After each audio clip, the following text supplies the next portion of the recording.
E aí, pessoal, tudo certo? Bem-vindos a mais um vídeo no Tática Didática.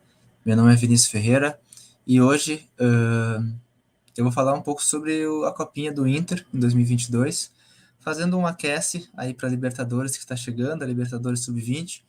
O Inter conseguiu a vaga depois de ganhar do Curitiba na Supercopa no ano passado. Garantiu a vaga na Libertadores. Agora no Equador vai começar a competição no domingo. O Inter enfrenta a LDU. E eu vou fazer uma análise dos principais jogadores, vou falar como é que o Inter atacava, como é que o Inter defendia. Vou colocar aqui um campinho para vocês, fiz uma apresentaçãozinha e depois vou apresentar algumas imagens para a gente ver na prática como é que isso acontecia, as variações de esquema.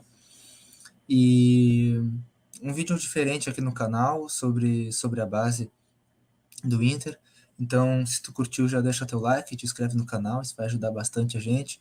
Divulga com os teus amigos, com as tuas amigas que gostam de futebol de base e que querem ver aí o Brasil disputando o título na Libertadores desse ano, nas categorias de base sub-20.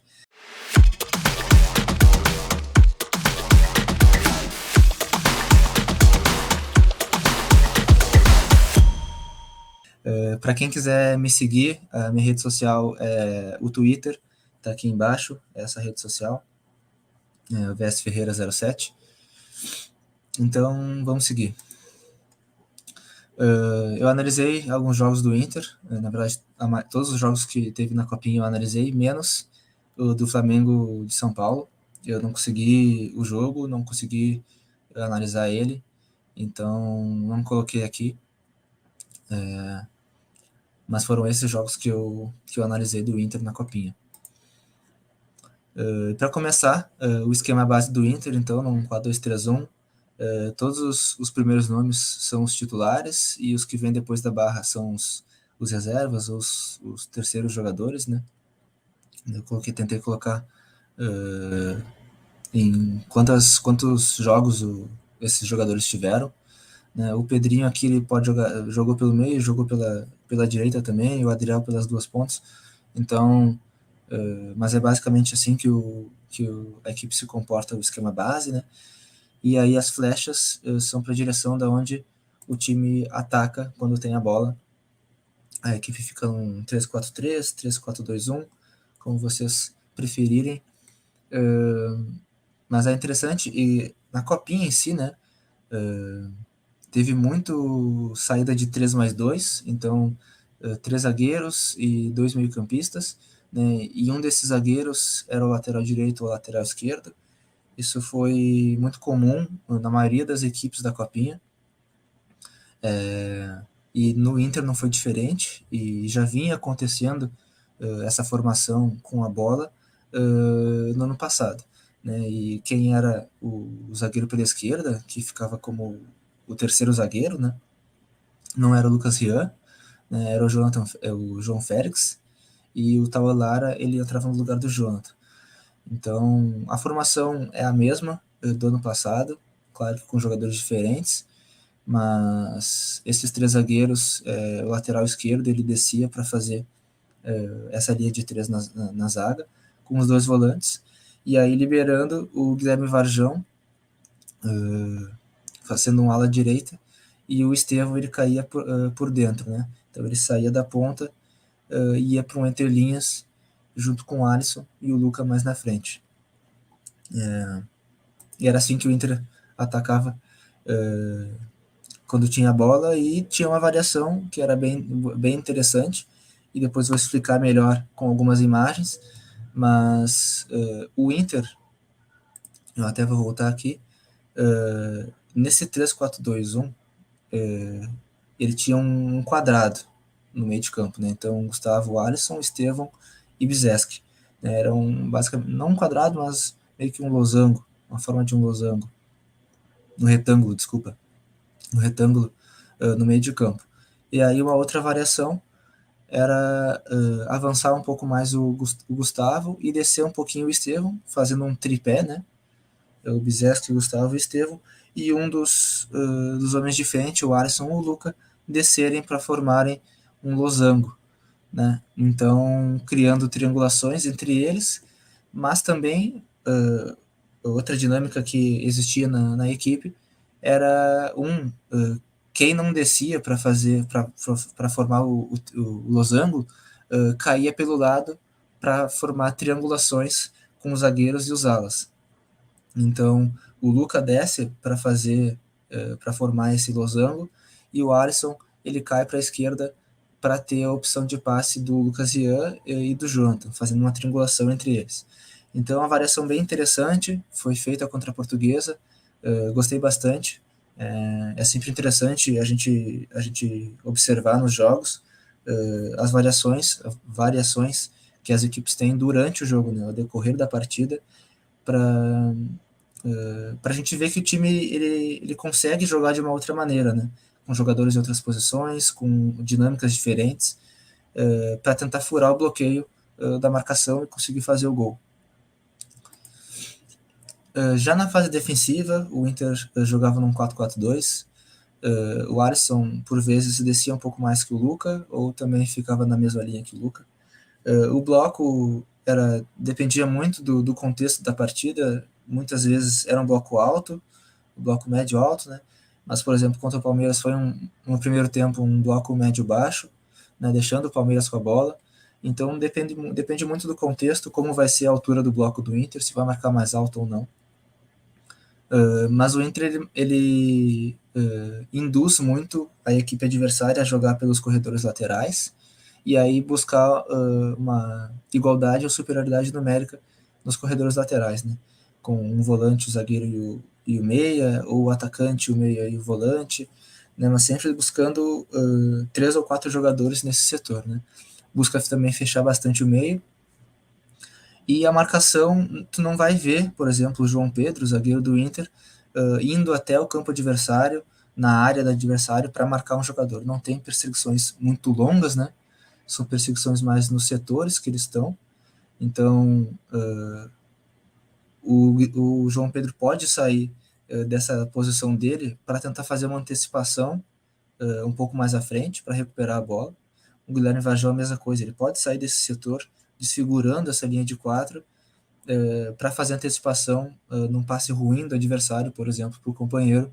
O Guilherme Varjão tem liberdade para sair dessa zona e desconfigurar a linha de 4 para recuperar a bola numa altura do campo maior, né? Mais alta. Então era assim que o Inter defendia nesse 4-4-2. E já que isso vai variar muito de pessoa para pessoa, de quem avalia os jogadores, né? Mas na minha opinião, esses foram os principais jogadores. Eu incluo ainda o Lucas Flores, foi muito bem no gol, defendeu o pênalti, foi muito bem. Mas de linha, esses foram os meus principais jogadores. E o Estevão é o cara que eu coloco no patamar acima e que para mim já está pronto para fazer parte do elenco principal. Coloquei aqui algumas características dos jogadores. O Estevão com uma condução e velocidade muito boa, joga muito bem no entre linhas e também por fora. É um cara que pode chutar com as duas pernas, tem um chute a média distância muito bom, tanto com a perna direita, tanto quanto a perna esquerda, que é a perna dominante dele, quanto a não dominante, que é a direita. O Alisson é um jogador, na minha opinião, muito identificado com o clube do Inter. A gente percebe em diversos clubes tem diversos contextos, né? As culturas são muito diferentes. E no Inter, um contexto que é importante o jogador saber e conseguir se inserir nele é essa disposição, né? Tu ter aquele vigor e querer roubar todas as bolas e comemorar quando dá um carrinho. A torcida gosta disso, ela se identifica com o jogador em campo. E o Alisson tem bastante isso, né? Quem me surpreendeu foi o Gustavo. Não conseguia ver ele como um segundo volante, mas ele entrou muito bem nessa posição. Um amigo meu disse que ele parecia muito Gerson no jogar dele, né, nas características dele, porque ele é um cara alto até, tem um porte físico parecido com o do Gerson e características parecidas também, né? Consegue girar sobre a pressão, consegue jogar de costas, né? É um jogador de área a área, ele é canhoto também, né? Tem um bom duelo defensivo no 1 contra 1, né? Tem um cara que sim lembra um pouco o Gerson, né, e foi uma surpresa grata para mim, uma grata surpresa, ele ser o segundo volante. João Pedro foi capitão também, junto com Alisson e Estevão, tem uma liderança já nesse grupo. Gostei muito dele achando o passe entre linhas e também na condução, né? Ele tinha liberdade para fazer as conduções e atrair marcadores, e aí tu vai libertar um jogador teu ficando livre. Então, gostei bastante de ter um João Pedro na zaga. E também o Luca, ele que vai assumir agora o ataque. O Cadorini subiu e acredito que não vai descer, porque na Libertadores ele não desceu, né? Quem desceu foi o Matheus Dias, o volante, e o Antony, o goleiro. E o Vinícius Melo foi vendido para a Liga Norte-Americana. Então, o Luca quem vai ser o protagonista, e ele é um cara que ano passado já foi decisivo e como reserva, né? E esse ano já fez alguns gols na Copinha. É um cara que sabe muito bem descer para gerar jogo, fazer os apoios, fazer os pivôs, né? Então, esses foram os meus principais jogadores dessa Copinha no Inter, incluindo aí o goleiro Lucas Flores. E é um sub-20 muito que está em reestruturação, né? Então, vou parar de compartilhar aqui. É um sub-20 que está se reestruturando, né? Tu tem jogadores muito jovens que subiram do sub-17, alguns conseguiram jogar a Copinha, o exemplo do Lucayan. Para mim, ele podia jogar como titular no lugar do Bizeski.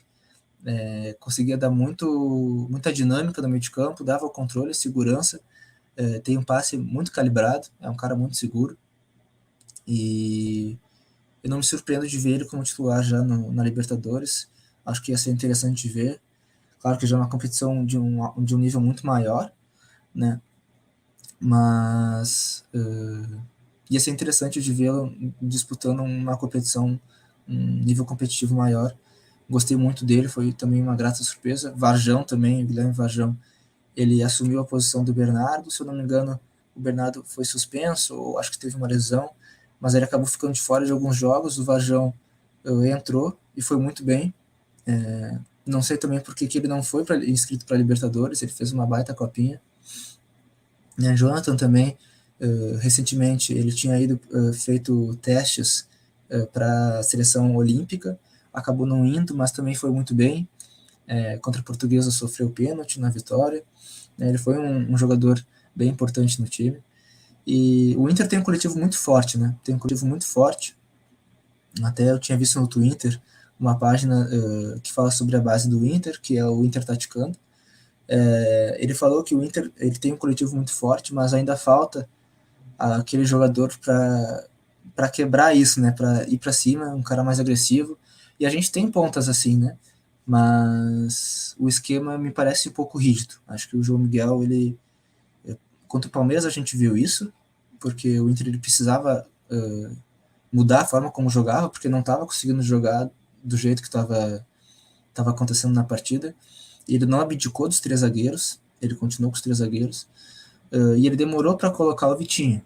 Né? O Vitinho já está no último ano dele já no sub-20, é um cara muito agressivo num contra um, que vai para cima, tanto que quando entrou contra o Palmeiras, criou chances por meio do drible, né?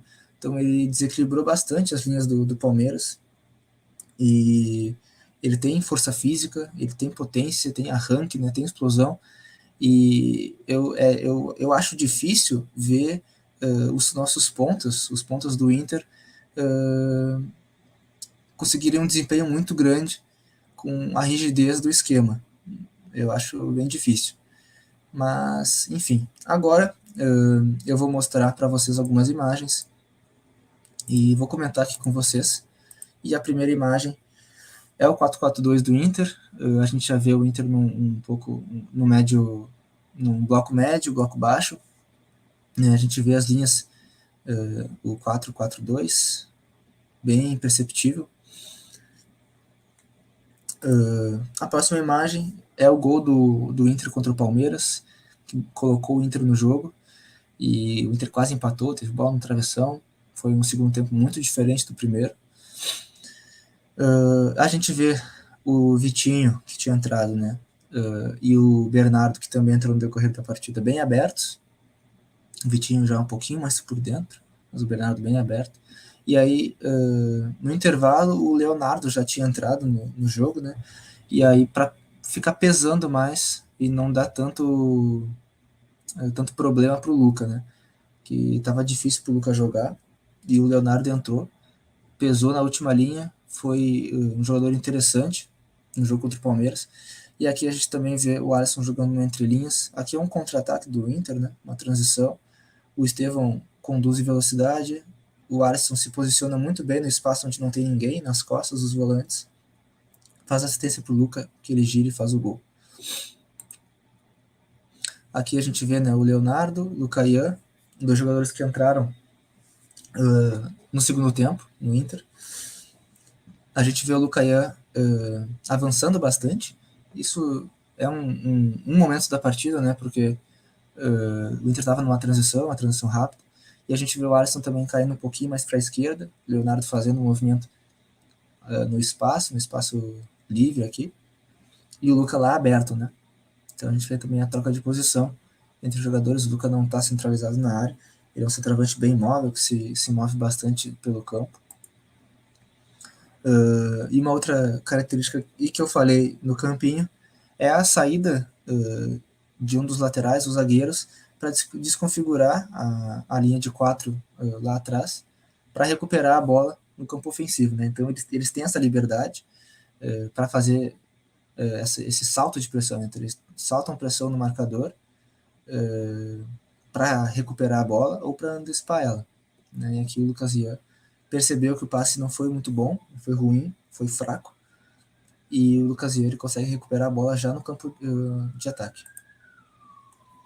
Aqui no segundo tempo, nas características principais do Estevão é essa condução, né?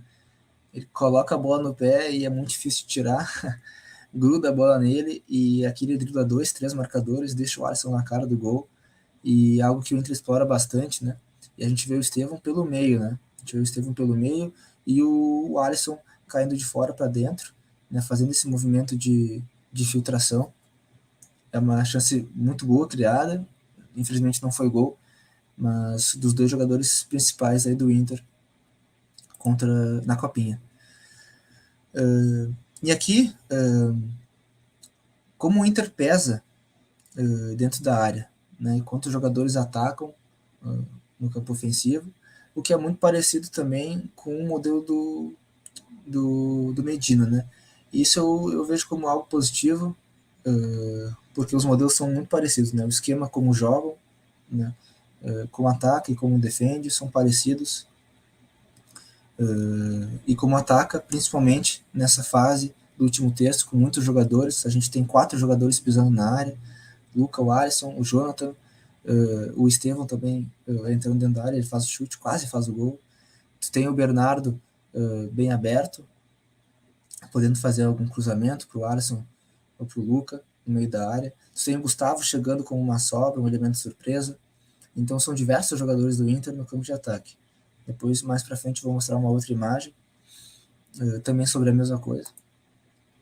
Mas aqui eu mostro as diagonais de cobertura que o Alisson e o Lucaian fazem. Então, no caso do Lucaian, o Gustavo, ele avança um pouquinho mais, e aí o Lucaian ele faz a cobertura, né? Ele desce um pouquinho, fica em diagonal do seu companheiro, fazendo a cobertura para a bola não passar aqui, para a bola não chegar nesse volante da Portuguesa. E a mesma coisa do Alisson, né? Ele ao invés de ficar na mesma linha do Luca, se ele ficasse na mesma linha do Luca, esse jogador da Portuguesa teria muito espaço para receber, ter tempo para pensar no que fazer. Então o Alisson se projeta um pouquinho mais atrás, desce um pouquinho, né, para fazer essa diagonal de cobertura e ter uma distância boa entre os jogadores adversários para conseguir recuperar a bola ou dificultar os jogadores de fazer algum passe, né, de fazer algum drible. E aqui a gente vê o que eu tinha falado do passe entre linhas do João Pedro. Contra o São Raimundo ele fez isso, e ele tinha liberdade para conduzir a bola, e eu gosto bastante de zagueiro que conduz. E ele faz aqui o passe para o Luca, né? Então ele conduz um pouco, e ele acha o espaço entre esses dois jogadores, a gente chama isso de intervalo, né? Então, é o intervalo entre esses dois jogadores, é o espaço que tem entre esses dois atletas, esses dois companheiros do São Raimundo.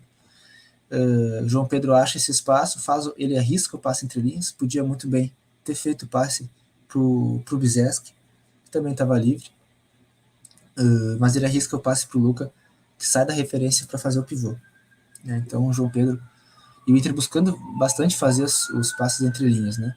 Tanto com o Luca quanto com o Estevão e Alisson. E aqui, uma outra forma do Inter defender e também de atacar, na verdade, é a busca incessante pela superioridade numérica, ou pela igualdade numérica também. Aqui, no jogo contra a Portuguesa, no corredor lateral, a gente vê que no centro do jogo, né, onde está a bola aqui, nesse raio, a gente vê 3 contra 3. Né? Então, o Luca, o Gustavo e o Lucas Rian, e aí contra 3 jogadores da Portuguesa. Então, 3 contra 3. O Inter busca muito isso, essa igualdade numérica, essa superioridade numérica em diversos setores do campo. E aqui, mais uma vez, dá para ressaltar também o jogador saindo da linha de 4 para fazer essa pressão no adversário para ele não conseguir progredir. E aqui, do que eu falei, né? Quantos jogadores do Inter atacam? É muita gente, são 7 jogadores do Inter.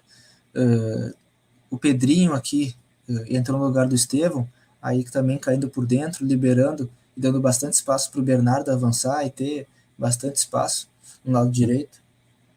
Tu vê o Alisson mais à frente até do que o Luca. O Alisson é um cara que infiltra muito na área, que pisa muito na área, fez gol assim. Tu vê também o Lucaia mais à frente, sendo um jogador de apoio para dar continuidade no passe dentro do campo ofensivo. Isso já é no segundo tempo, aos 34 minutos, né? Então, é um time que ataca com muitos jogadores, né? Se defende com 3, 4 jogadores lá atrás, no balanço defensivo, mas ataca com muita gente. Né? Aqui a gente vê o mesmo número de jogadores na tela, para os dois times, né? E aqui na hora do gol, como é importante o pivô do Luca, né? Ele sai da referência, arrasta um zagueiro e aí deixa esse espaço, um espaço gigantesco livre. Né? O Gustavo podia muito bem ter feito essa infiltração aqui, mas também ressaltar o pivô do Luca, consegue suportar a pressão nas costas, faz o toque de primeira até, né, para o Estevão, né, o Estevão de média distância faz o chute, faz o gol. Mas ressaltar aí o pivô do Luca, muito forte, segurando a pressão nas costas e conseguindo abrir esse espaço nas costas do marcador, né? O espaço podia ter a infiltração tanto do Rangel, né, em diagonal, como também do Gustavo, volante do Inter.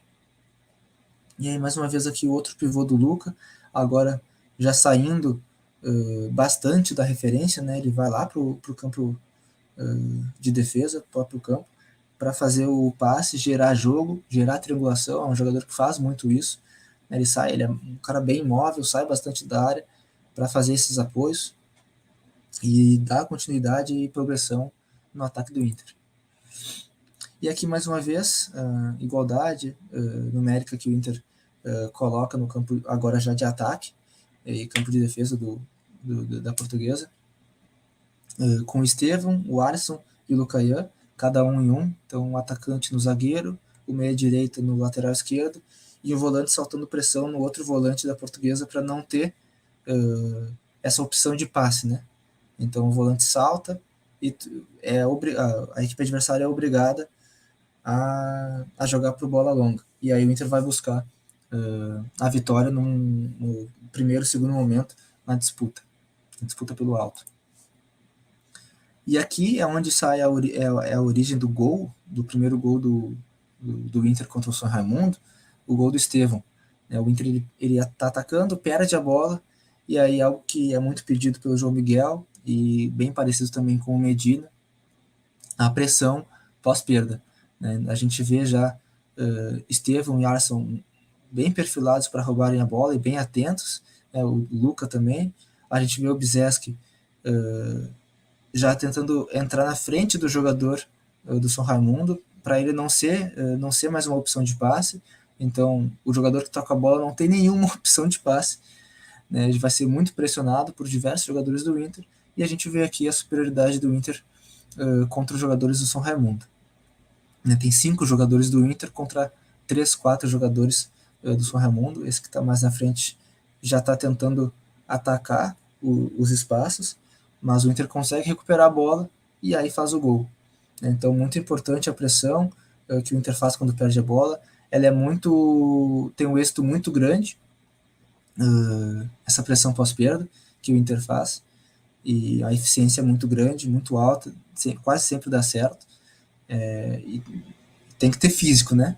Tem que ter físico para conseguir fazer isso em diversos momentos do jogo, e o Inter faz isso muito bem treinado. E aqui é o momento do retângulo que eu falei no campinho, Alisson, Estevão, Bizeski e Gustavo, e aqui a gente vê o Raimundo defendia num 4-1-4-1, ou num 4-4-2, com um volante descia um pouquinho, mas quando defendia num 4-1-4-1, o Inter tinha muito espaço no entrelinhas, né? Então o Alisson tinha muito espaço para receber e o Estevão também. A gente vê aqui como ele podia receber muito bem a bola e ficar livre, né? O Estevão está sendo marcado pelo juiz, na verdade, né? Então tinha bastante espaço para receber a bola. A gente vê esse retângulo aqui. E aqui eu mostro como é que é a saída do Inter, a saída 3-2, né? Então são os 3 zagueiros, o lateral esquerdo fica na base da jogada, e os 2 volantes mais à frente, o Bizeski e o Gustavo, na mesma linha, né, para dar esse suporte nessa saída de jogo, nas fases de construção. Aqui eu vou mostrar uma sequência de lances para a gente ver no jogo contra a Portuguesa, já no iniciozinho do jogo. O Inter tem uma saída apoiada, né, tu tem um volante, tem os 2 zagueiros, o lateral esquerdo, que é o Lucas Ian, lateral esquerdo / zagueiro, né? E aí tu teria o Guilherme Varjão, mas aí eles fazem uma troca, uma inversão, e que eu acho bem interessante, que é o Estevão, ele desce e libera o Varjão lá para frente, né? Bem aberto, bem avançado, o Estevão que desce, e aí a gente já vai ver o tripé na próxima imagem. A gente vê o Gustavo aqui, né, um pouquinho mais avançado que o Bizeski. A gente já vê o tripé montado pelo Inter, Bizeski, Gustavo e Estevão, e aí o Alisson que desce para formar esse losango. Bem interessante essa variação que o Inter tem, né? E já no próximo lance a gente vê a construção do Inter quase dando efeito. O Bizeski errou o lançamento, mas esse é uma baita de uma jogada. Eles foram criando de diversos locais do campo, né? Então começaram pelo zagueiro pela esquerda, depois foram pro meia pela direita, aí pararam no volante pela esquerda, depois do volante pelo meio, né, pelo corredor central, para depois tentar já colocar a bola numa altura do campo maior, com o Guilherme Varjão bem solto, com bastante espaço, né? O lateral esquerdo estava de olho nele, mas não ia chegar a tempo para conseguir marcar. E aí também tu vê o zagueiro pela direita completamente livre, né? Então o Bizeski podia também tentar esse passe aqui na direita, que o João Pedro tinha bastante espaço para percorrer e avançar, progredir no campo. Né? Então uma dinâmica bem interessante que o Inter faz, de construir diversos setores do campo, né? Constrói pela direita, pode inverter o jogo para a esquerda, depois para o meio, depois para já no terço final do campo inverte todo o jogo lá na direita, para daí depois terminar dentro da área no lado esquerdo. Então o Inter procura bastante fazer isso também, né? Essas criações de jogadas por determinadas corredores, né? Tanto o direito, quanto o meio, quanto a esquerda. Então, muitas das vezes que o Inter ataca, a bola vai passar, na maioria das vezes, por todos esses corredores, né? E sempre mais ou menos em diagonais, né? Meio que um zigue-zague. Aqui, mostrando de novo a antecipação do jogador do Inter, saindo da linha de 4, né? Quebrando essa linha de 4, para antecipar e recuperar a bola do adversário. Aqui também, no corredor lateral, a superioridade numérica, Pedrinho, Lucayan e Bernardo marcando 2 jogadores do São Raimundo. O Inter consegue recuperar a bola, então é algo que o Inter procura bastante em diversos setores do campo. Mais uma vez aqui já 4 contra 3, né? O Inter induziu a jogar pelo lado, conseguiu fazer essa superioridade numérica, o jogador tentou fazer um passe no entrelinhas, Lucayan bloqueou bem, interceptou bem o passe, o Inter já iniciou uma transição, então é algo que o Inter procura bastante. E aí aqui o outro exemplo dessa variação é quando um dos atacantes desce para formar esse losango, né? Nesse caso aqui foi o Luca, e aí o outro atacante, ao invés de ficar sobrando aqui entre os zagueiros, ele também desce para o lado da bola, né? Então o Lucas Ria tinha a bola, o Alisson desce para fazer esse apoio e poder fazer uma triangulação entre o zagueiro, o ala esquerda e o Alisson, né, o atacante. Aqui mais uma vez o losango contra a Portuguesa, né, só que aí agora com uma troca de posição entre Estevão e Alisson, então a gente vê trocas de posição incessantemente, né, Estevão pelo Alisson, Estevão pelo Varjão, o Luca pelo Alisson, então são jogadores que mudam bastante de posição, né, não tem uma posição fixa no campo. E também a igualdade numérica aqui, que eu mostrei, 4 contra 4.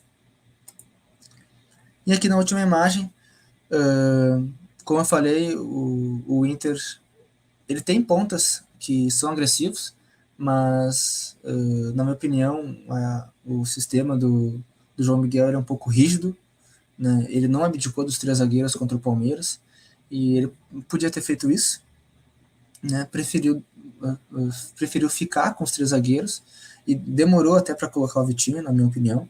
E quando o Vitinho entrou, ele desequilibrou o lado direito do Palmeiras. Ele conseguiu fazer vários dribles, conseguiu ir para cima e conseguiu criar chance de gol.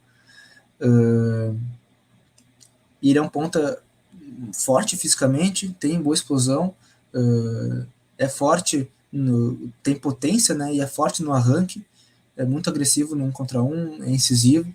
Ainda falta um pouco melhorar um pouco a tomada de decisão, mas é um cara diferente, né? E vejo o Inter ainda muito coletivo e pouco individual. A gente viu bastante isso na Copinha e creio que vai ser assim também na Libertadores. Mas esse foi o Inter na Copinha. Ficou um vídeo longo, mas bem explicado. Busquei trazer todas as informações para esse aquece, esse pré-jogo do Inter na Libertadores. Se vocês curtiram o vídeo e o método de vídeo também, já deixa o like, deixa o comentário aqui o que tu achou do vídeo, o que tu acha das categorias de base do Inter, o que tu espera dela nessa Libertadores e no decorrer do ano também, se vão vir títulos de novo. Ano passado, na maioria das categorias teve algum título, e no Sub-20 teve 3, Gauchão, Brasileiro e a Supercopa, que colocou o Inter na Libertadores. Como tu acha que vai ser o Inter na Libertadores? Comenta aí, divulga o vídeo e o canal com os teus amigos, com as tuas amigas. Não deixa de te inscrever, de curtir o vídeo também, beleza? Muito obrigado. Tchau, tchau.